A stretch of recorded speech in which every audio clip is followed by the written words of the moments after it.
Well, Wednesday night high school basketball sectional action is in the books, and I'm joined by Jeff Shanley, Matt Green, and possibly Trevor Andershock. I am in my car, as you can maybe tell, in a parking lot, having wrapped up my sectional tonight at Lawrence North, and it was I'll kind of throw this out there first, I guess, guys. Pretty good games tonight, especially the second one. Lawrence North wins 65-51, a game that was a little bit closer than probably the score indicates. And honestly, the first game tonight was pretty good too. Crispus Attucks 63-55 against Tech, and Tech battled back in that game. It was never felt like it was really, out of reach for, the game was never out of reach, definitely. And it also never felt like Tech was about to win it either. But pretty good battle from the Titans tonight, and also from North Central in a game that, like I said, was closer than the 14 points indicated. But Kai McGrew, 16 points, 10 rebounds, 4 blocks, and that was big for them because they only had, they didn't have Brennan Miller tonight. Did Lawrence North, so that turned out to be a big difference in the game. And then Xavier Robinson had 20 points tonight for LN. So pretty good game for LN overall. They move on and play in the semifinals on Friday against Attucks. The other game, Cathedral and Warren Central. So, Matt, who did you end up watching tonight? I watched, I watched both games. I came a little bit late in on the first one. Started a little bit at the end of the second and saw the whole second half. When I came in, I was surprised that Tech was that close, and it was a good game. And then eventually Attucks did pull away. But Rutland played very well in that game. I was glad to see him knocking down shots. And for Attucks to also have that 10-point lead without Mason Lewis playing the first half was, also a good sign for Attucks, maybe kind of coming into their own in tournament time, feeling good. Yeah, I thought that was, the Rutland, he ended up with 1,000 points for his career tonight too. So sort of a milestone for him, for the senior in this game. Attucks is, talking to Chris Hawkins after the game, he said, hey, we need to come out and play with a little more energy from the beginning. And I definitely would agree with that. It seemed kind of it's one of those weird games, Matt, where it's a 6:00 game. You're not, the gym is not quite fully energized and juiced. People getting off work, sort of showing up. So it's one of those type of, just kind of a weird start to the game, it felt like. And also it's your opponent. Tech is the weakest of the bunch, and they're not a bad team, but they're the weakest of the bunch in that sectional. So I thought it just took a little bit of time for them to get going tonight. But isn't that kind of like the Attucks, how they do most of the year? They get off to the slow starts. They get interested. You kind of wonder which team's going to show up. So they give that to you at the beginning of games a lot of times, and then it seemed in the fourth quarter, then that excitement kicks in for them, and they make it a game in these big games. But it was good to see them to come out, take care of business, get to watch and see who they'll face on Friday night between North Central and Lawrence North, and see what they have to do to win that game. But they got a stiff test come Friday night. I know they played earlier in the year, but Lawrence North, adding Miles Good here at the end of the year, steadying them in the guards. I hate to see Miller not being able to play. I hope he can. I'm not sure if he can go Friday or not. I would like to see both teams at full power, but Attucks is going to have to come play from the beginning, at Lawrence North. Yeah, I did just on that front.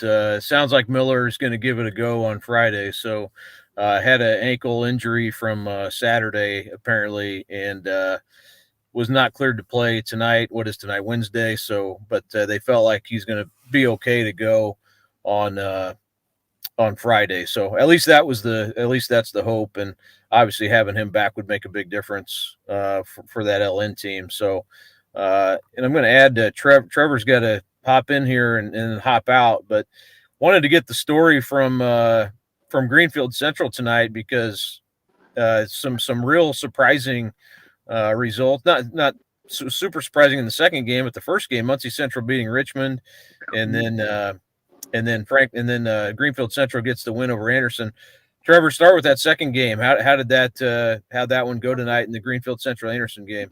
Yeah, great atmosphere over at Greenfield Central. Obviously, with their undefeated season, they're quite the draw for the home crowd. But Anderson played well early. Damian King was great, hitting shots against Greenfield Central zone. They were up 4 going to the fourth quarter, and then Greenfield Central just turned it up on them. Anderson only scored like 2 points for the first 6 minutes or so of the fourth, and Braylon Mullins really took over. He scored 7 points right to begin the fourth quarter, gave Greenfield Central a lead, and they really never looked back. Really pressured Anderson into some turnovers late, and they were just never comfortable in the fourth quarter against Greenfield Central zone. Braylon played great. I think he had 13 of his 26 in the fourth quarter. Really put him on his back to notch that victory for him. And then Trevor, the first game I think was kind of sent some surprises across the state tonight. Muncie Central gets it done against a Richmond team that had put up a great record this season, but maybe hadn't played quite the schedule that some of those other top 10 teams had, but definitely a talented team. What happened in that first game with Muncie Central was 54-51 ended up the final, Muncie Central winning. Yeah, I really give credit to Muncie Central. They just played really well. They played hard from the get-go, really pressured Richmond just on every pass, every dribble. They were pressuring them.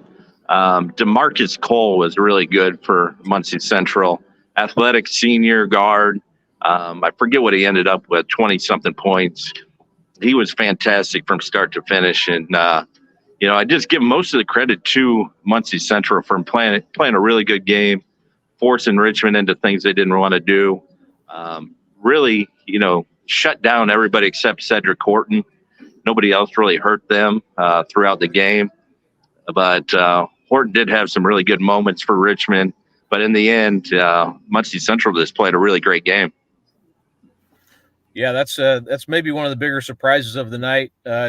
Trevor, what kind of was the vibe for Greenfield Central? I mean, it looked like a great atmosphere there. I mean, it looked like obviously the last 2 years Anderson had knocked them out, so it had to be pretty fulfilling night for the Cougars.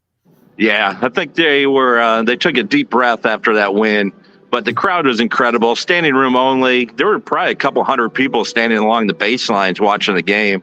That's how packed it was. 4 great legendary schools play, or at least 3. I wouldn't put Greenfield Central in the legendary column, but 4 really good programs with history, and most of them showed out tonight. And I think they were anxious about that matchup. You could kind of feel it in the air throughout, but it was very gratifying. I think if you saw any videos after the final buzzer, they really went crazy for Greenfield Central to notch that victory. Well, and that'll set them up. This sectional looks maybe different than what we thought, going into the week. Now it's Pendleton Heights and New Pal playing on Friday in the first game after New Pal beat Mount Vernon last night. And now Muncie Central, 8-16, is moving on. They'll play Greenfield Central, obviously 23-0, the only undefeated team in the state. So, not to say it looks easy. Definitely, if Muncie Central can beat Richmond, you're going to be on alert against against Muncie Central. But it does, with Mount Vernon out, Richmond out, it does look a little bit different maybe than what we thought. Yeah, that was a surprise. Just looking at records, you wouldn't think Muncie Central would have much of a chance, but they did play Richmond pretty well earlier in the season. And like I said, the way they're playing, I mean, they're a lot better than their record indicates. They're playing well together, moving the ball. It seems like they're a real cohesive unit right now, and anybody can really step up for them at any moment, and that's what happened tonight. Well, awesome. And then you said Mullins ended up with 26 tonight, Trevor?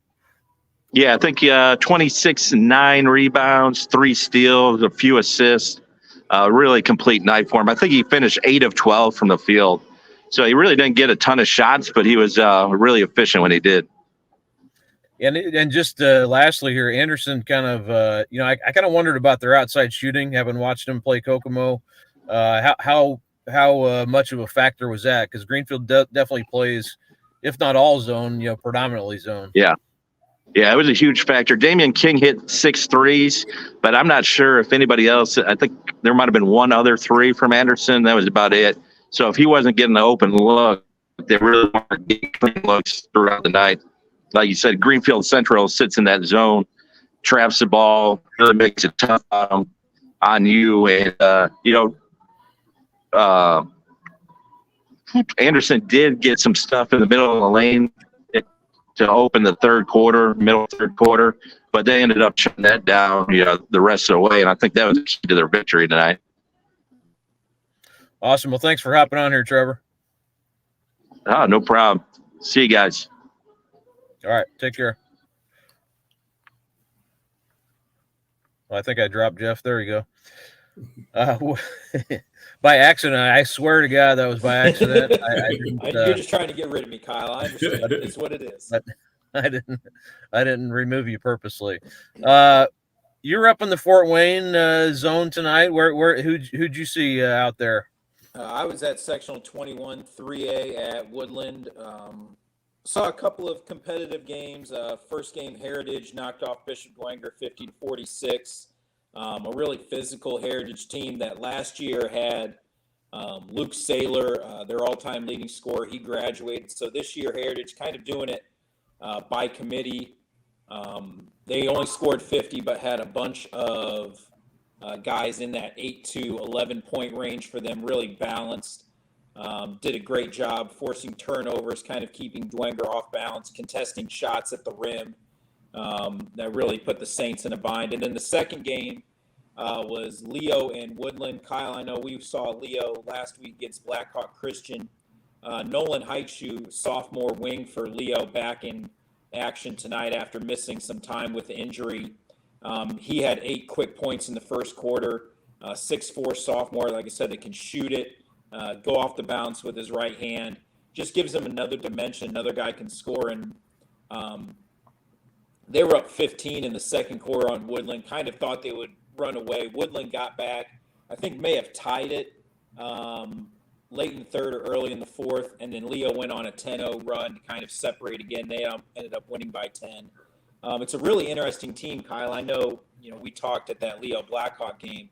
Their guards are so physical. You look at Trey Heitschuh, Jackson McGee, Solomon Richard, and now Nolan Heitschuh at 6'4" with some length to him. Only a sophomore, so not as filled out yet. But you look in 3A, and I challenge anybody to find 3 or 4 guards that are as well built as Leo's guards are. They can punish you. Getting to the rim, they can rebound with other teams' front lines just because of their strength, and they got good size too. They're all 6'2" to 6'4", so impressive win by them. Woodland's a good team. Leo got a big effort from Jackson McGee. I think he finished with 21 or 23. Trey Heitschuh in double figures, Nolan Heitschuh in double figures. So a good win for them. I think that sectional is going to be probably Leo and Concordia facing off against on Saturday night. Concordia's got Angola, who can pose some problems with Drew Lance. And then Heritage, obviously going to have to be physical with Leo, but I think Leo can match that physicality. So should be a couple decent games, but I'm expecting Leo and Concordia to make it through on Friday night. But as always, that's why they play the games. And, didn't see too many upsets when I was looking on John Harrell's site tonight, but just means there's more in store on Friday. Yeah, there was. I think the Muncie Central game was probably the one that stuck out to me the most. But yeah, so far the first 2 nights. I mean, it hasn't been. I had an eye on that East Chicago Central Merrillville game. Had that pulled up for a while. That was a good one. East Chicago Central came back and won that game 60-55. So just kind of tracking some of the games. Especially the 4A games. I'm definitely curious outside of our immediate area, kind of how those are going. Ben Davis pulled away. They beat Pike tonight at Southport over by about 20. I think that was 64-45. Ben Davis eventually pulled away to beat Pike. So Ben Davis definitely a pretty heavy favorite in that sectional. Definitely curious how they will, the defending champs, and kind of how they move on, or how if they're able to in that sectional. But but yeah, I didn't see Matt. Did you, as you were looking around tonight, as far as any surprises or even from last night so far in the sectional? No, guys, I agree with you guys. I haven't seen too many things that were out of place that we didn't think was going to happen. So just excited to see what's going to happen. Friday night where some of these guys get to play, especially up in Hamilton County. That's a big Friday night. Looking forward to seeing that one. So just these teams it's that time of year. You're ready to see what's going to happen. Yeah, and speaking of that, it'll be looking ahead to Friday, and we probably should kind of just go ahead and do that because those are the games coming up in a couple nights, and starting with that sectional at Noblesville. Man, it's going to be the atmosphere is going to be incredible, I'm sure. Westfield 19-2 against Noblesville 21-2. That's number 2 versus number 3, and actually Westfield beat Noblesville, but they're ranked 3 and Noblesville's 2. Doesn't really matter at this point what the rankings are, but and then Fisher's number 1 against HSE in the second game there. So should be really. I mean, I've been really high on Noblesville all season, but they lost to Westfield the first time around. But the first game, Noblesville really had trouble finishing at the rim, and Nick Book obviously a big part of the reason for that. But I feel like if I did pick Noblesville to win the sectional, but man, it could go any real direction in sectional 8, and can't wait to see how that goes. But how do you see that, especially that Westfield Noblesville game, kind of shaking out Friday? I have not seen Noblesville this year, but I have seen Westfield. I saw Westfield against Fishers actually. It was pretty. I shouldn't say shocked. I like the balance that Westfield has. I know about Fine on Noblesville. And I was kind of pleasantly surprised how well Noblesville has played all year long. But up there in that sectional, I mean, I just don't know. It's a toss up because even when you think about Hamlin Southeastern versus Fishers, you would say Fishers should win that, pretty easily. Most people bet Fishers win it, but it's a rivalry game. Every year, you never know what's going to happen in that game. HSC, in this game has a legitimate shot of winning that basketball game. So I'm just excited to see what all 4 coaches have up their sleeve this late in the season, get a chance to throw some wrinkles in, and these players can play. But if I had to pick, I have been on that Fishers bandwagon all year long, like a lot of people. So I'm still going to ride with Fishers, end up coming out of there. Yeah, I think it'll be really fascinating. Fishers came out last night. I was really impressed how they started that game. It was 16-2 over Carmel, and Carmel's kind of playing from behind the entire game. It's a hard thing to do, especially Carmel, just not a super explosive team. They did get it down to 8 at one point, but just couldn't quite get over the hump. And then very impressed also with Noblesville and how they handled themselves in their game against Zionsville, and they were up by about 20 something in the third quarter in that one. So impressive stuff from both those teams, and expecting that to be a really good game on Friday night. Both those games I think could be a really good Friday night.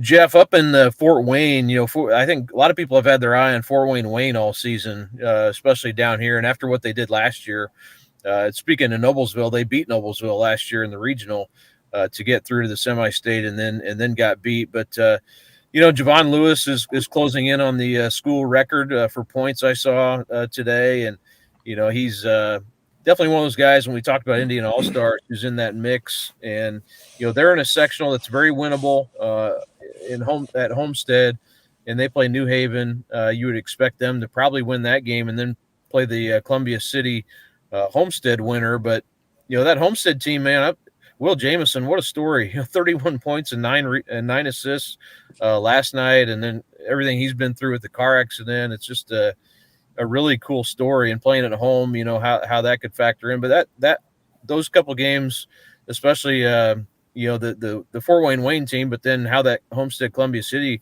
game. That could be a really interesting game tomorrow night as well, or Friday night. I'm sorry.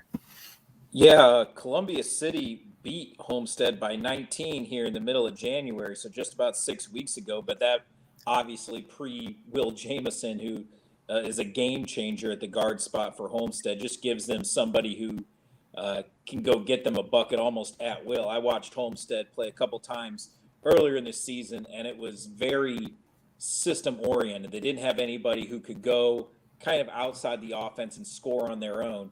Will Jameson is exactly that. You know, a 6 foot, I don't even know if he's 6 foot, 5'11" guard. Excellent mid range pull up game, can get to his spots, can elevate, can score, can find angles around the rim really quick. Just gives them a different piece than what the rest of their team is.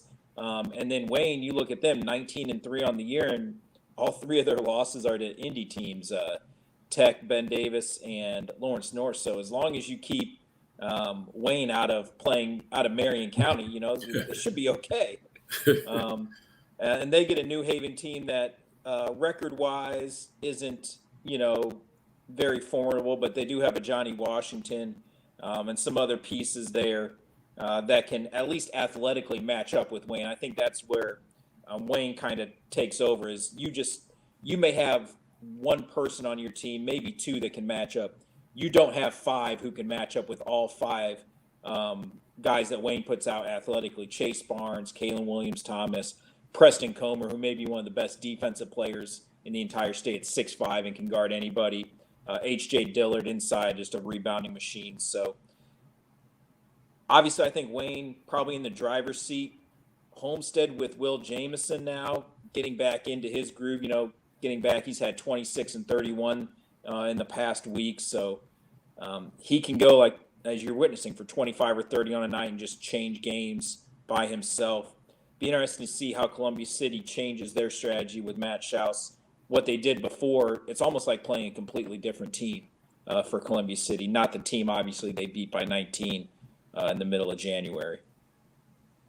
And then looking, you know, Matt, I know that Sectional 10, you know, those two games, I think both set up could be really interesting. I covered the Attucks Lawrence North game back in December, and Lawrence North won by 1 point, but they were in control of that game and then sort of took some shots late that, you know, they were kind of regrettable as Attucks kind of climbed back in the game and had a chance at the end of the game and cut it down to one there, you know, with the chance to tie it. But and then Cathedral and Warren, Cathedral beat them handily early in the season, 92-71, but that was way back, basically the end of football season. So two totally different teams at this point. But man, both these games, you know, Javon Guess what he can do inside for Warren, and how they'll play. I think they're going to play, you know, probably a little bit more of a tempo style than they did last time, a slower tempo style, and kind of try to slow Cathedral down a bit. But both these games, you know, set up to be good ones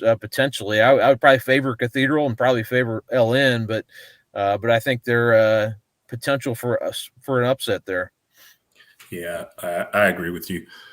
It's good to see Warren kind of coming into its own. You know, they made it to the semifinals of county.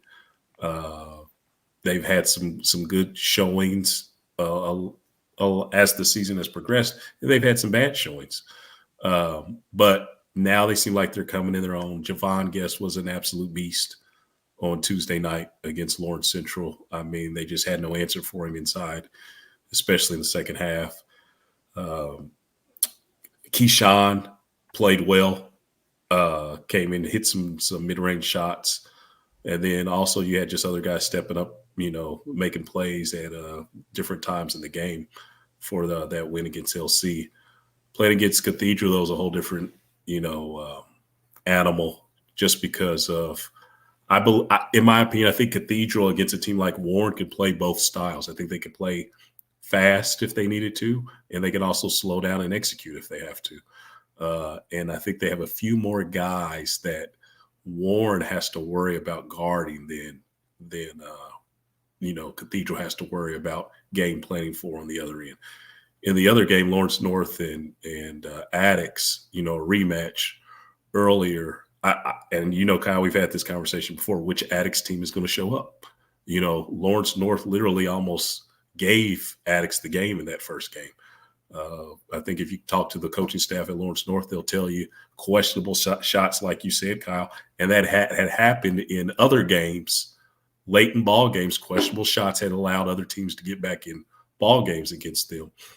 I have seen in the last couple of games, Coach Giffen implementing the old Jack Kiefer four corners. Kind of, getting some patience back in the Wildcats. So, maybe they have learned from those earlier games and have learned, hey, we need to take care of the ball late and take good shots. So it'll be interesting to see. And also the other thing, if Miller's not playing, Desmond Briscoe has a shot to have a really good game in that game if he comes to play. Tough matchup for anybody he goes up against. And it'll be good to see what Rutland has in store in that semifinal game. So good matchups on Friday in sectional 10. Yeah, Briscoe, pretty good game tonight against Tech. Thought when he needed to, really controlled things. He probably need I would say they probably need to make sure he touches the ball a little bit more. You can see it after timeouts. A lot of times they set something up for him, normally he's going to score, and it seems like they could do that a little bit more. I know the teams are focused on him, but I always think too, Briscoe seems to show up the biggest in the bigger games, and I think this will be obviously one of those. And it seems like he plays better too. And there's another big that's hyped up to go against him. So yeah, I mean he's definitely a player. That should be a fascinating game. Also, I didn't mention earlier, guys, too. Trent Sisley's team went down tonight. Heritage Hills got beat by Princeton. One of those rematch games, guys, that sometimes you see. Last week of the regular season, Heritage Hills beat Princeton, and then Princeton turns around. I don't know any details of that game other than the final score, but I know Matt Painter was down there to watch that game, and probably good he did, because that was the last game of the season for Trent Sisley. So, Princeton moves on, and good young squad that they've got down there this season as well. And Jeff, also, I know, Wapahani, a team that, it's kind of, I know you've been out there to cover some games in the past and have seen them before. This is a team, I thought that Lapel team might be able to give them some trouble, but they get through 47-31.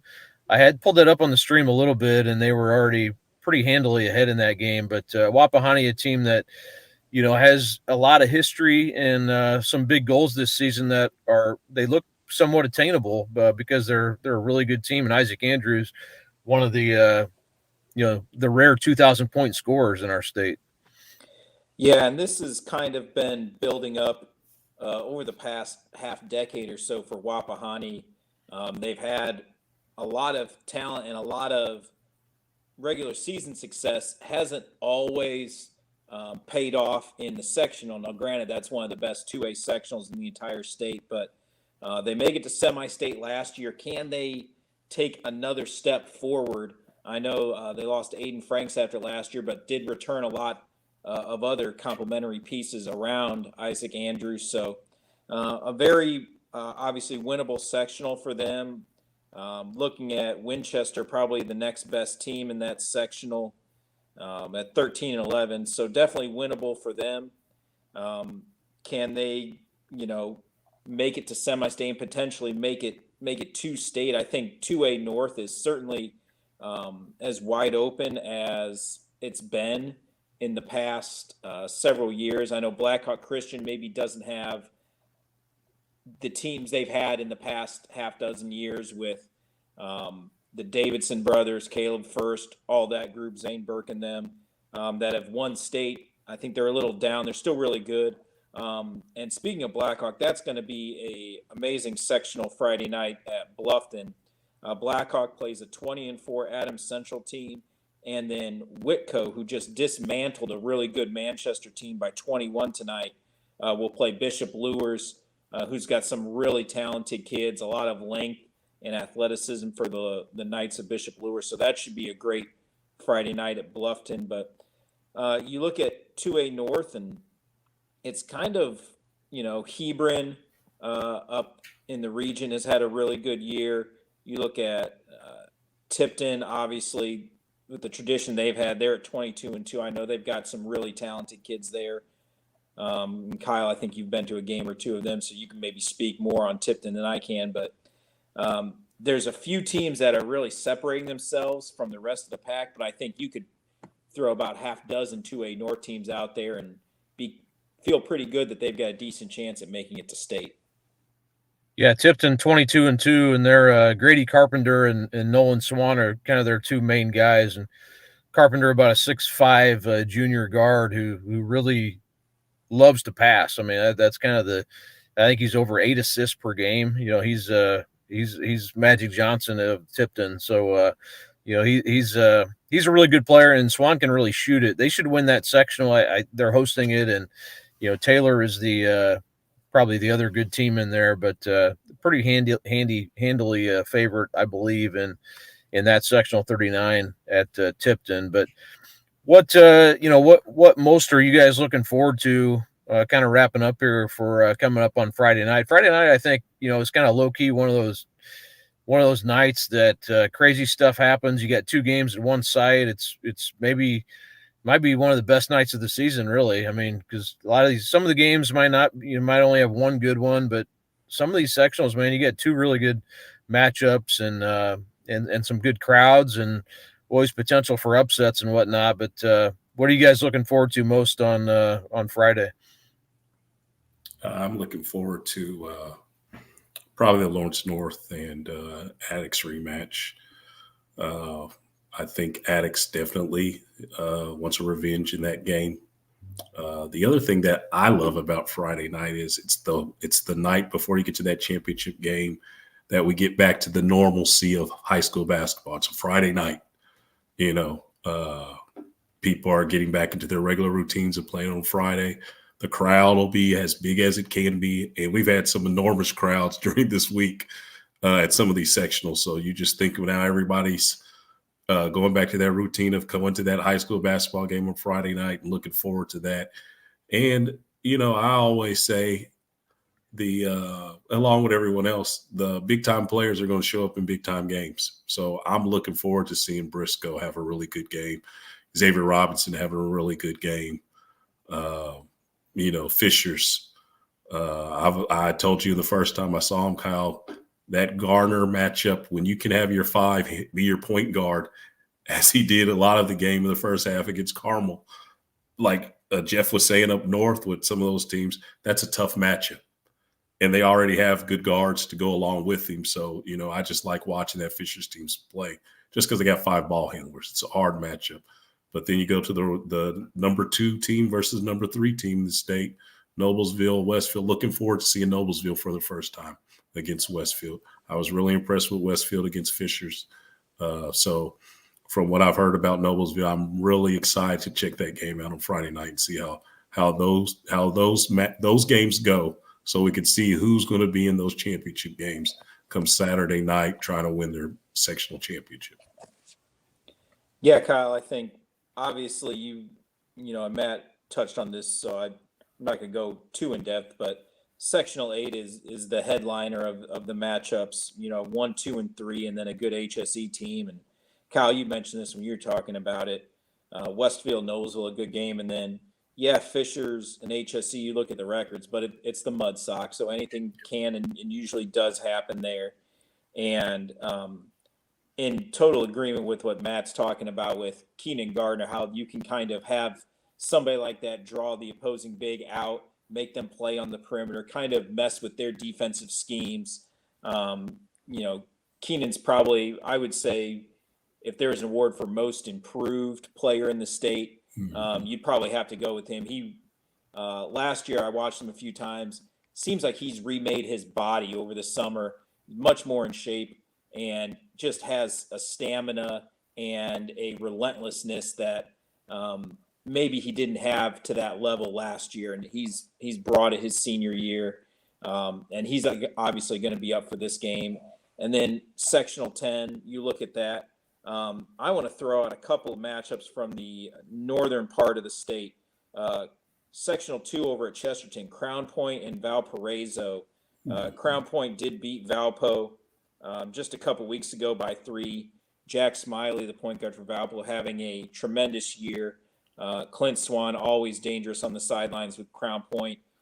They're at 17-5. That should be a really good matchup up at Chesterton. And then you look at the Sectional 3 at Mishawaka, a 20-4 Riley team. Michigan City's decent. Mishawaka at 17-7. Those should be some good games. Sectional 1 at East Chicago Central. That northern South Bend to the region area, there's some really good teams up there, and there's some really good matchups on Friday night. Warsaw and Concord in Sectional 4 at Elkhart. Some really good matchups up in the far northern reaches of the state too, Kyle. Yeah, I agree. There are some interesting games, and also I'll say Terre Haute South. I think that doubleheader could be interesting too. You got Avon, Terre Haute South, and then Terre Haute North, which has been on a tear of late, but maybe doesn't play quite the schedule that Brownsburg's 14-11. But I think that Brownsburg getting through Plainfield last night, that was a big win for the Bulldogs. And Terre Haute North always very two teams that are really well coached, should be a great matchup there. And then Center Grove gets a chance to play Bloomington North, and you haven't really talked about Center Grove tonight. They didn't play; they played last night, but this Bloomington North team beat them last year, so a chance to go up against a team that knocked them off a year ago in a really dramatic game. And then Franklin and Whiteland also they have to drive all the way over to East Central to play each other, kind of like the Brownsburg Plainfield game in Terre Haute last night. They have to drive pretty far to go play a county rival, basically. So you got some some interesting ones there. And then 3A too, guys. I mean, I know we're looking ahead to Saturday, but you could have Brebeuf and Guerin playing in the sectional championship. They have to get through Chittard and Heritage Christian on Friday night. But Brebeuf Guerin, that could be for the state championship realistically, or at least a spot potentially in the state championship game. Those teams I've seen both of them in person, and they're both very good. They beat a lot of 4A teams on a given night. Yeah, I think 3A, maybe the Friday night matchups aren't as tantalizing as you would like, but you look at if the favorites do win, there's just almost sectional by sectional, potentially great Saturday night games. You look over at Lebanon, a potential Danville Tri-West matchup. Obviously, you're talking about Guerin and Brebeuf. Sectional 29 in Greensburg's got 3 really good teams there. So just a lot of maybe Friday night could be some snoozers, but Saturday night in 3A looks to be fantastic with the matchups that we could get if chalk holds. Absolutely. We're looking forward to it. Friday night should be a heck of a lot of fun. Then obviously Saturday will be crowning the champions, or we won't be, but somebody will be crowning the champions, and looking forward to that as always. And then, what do you guys lastly here, just thoughts on the regional setup now, the 1-game regional? This is our second year with this format change that we've gone into, and then the 4-game, they're the 4-team semi-state. Any thoughts on that? Any hot takes? I'm pretty sure high school coaches like just preparing for 1 game. Well, the biggest complaint I've heard, Matt, though, is you have to then prepare for the semi-state, and then maybe you're playing a game, your biggest game of the season, on just a few hours of preparation, basically. So I've heard that complaint from teams that have played in the semi-state. Well, how about we just go back to 1 class when they used to play the state finals, the semifinal in the morning, and the championship game at night. Yeah, that's true. That's old school. I will present my strong dislike for a 2-game in 1 day semi-state, and not admit that I don't know if I have a better solution other than to go back to a 2-game in 1 day regional. Back 20 odd years ago, they had the midweek regional that did not work very well, with teams traveling an hour and a half on a Wednesday night to go play somebody who was 20 minutes away. Kind of like the East East Central sectional with Franklin and Whiteland, or Brownsburg and Plainfield, Terre Haute North. So I don't know if there's a system unless you go to like a Friday night semifinals for regional Saturday championship and try to make the sites a little more user friendly to the schools. But it's hard because you're going to have pros and cons of no matter what system you choose. Somebody's always going to think a system's great and somebody's always going to think it's terrible. So you're not going to be able to please everybody. I just think for a berth in the state championship game, you shouldn't have to play 2 games in one day and have one team get 2 hours extra of rest when you're playing for a trip to the state finals. Just my opinion. And I will say too, back when they were doing that in the state finals, you were playing basically every round was like that. So now you only have the one round, whether it's regional or the semi-state. That's pretty much all you're doing it with now. So it is. I do understand that, and I was welcome to the change. I thought it was. I always thought it kind of you lose a little bit of momentum going to the semi-state. You got a week, and then another week, and then another week. So maybe this was a way. So I will give you give the IHSA credit for changing things up or being willing to change in that aspect. But now that we've done it and going into the second, I'm not sure I like it. I'm not sure. I kind of liked it the way it was. Maybe I'm not totally giving up on it, but I guess we'll see. Maybe if it doesn't snow. Last year it snowed on semi-state Saturday. Maybe that just put me in a bad mood about it. So maybe we'll have some better weather this time. Speaking of weather, Kyle, can you please not tweet about it feeling like semi-state weather? Because it was 70 yesterday and it was 25 and snowing up in Fort Wayne today. So please keep your meteorological takes to yourself next time. Yeah, that's my bad. That's my bad.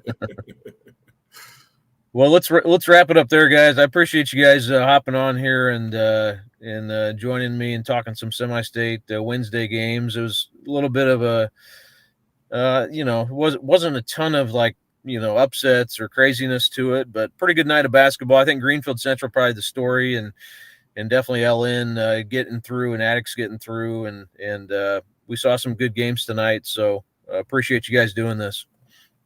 No problem. Hey, thanks, Kyle.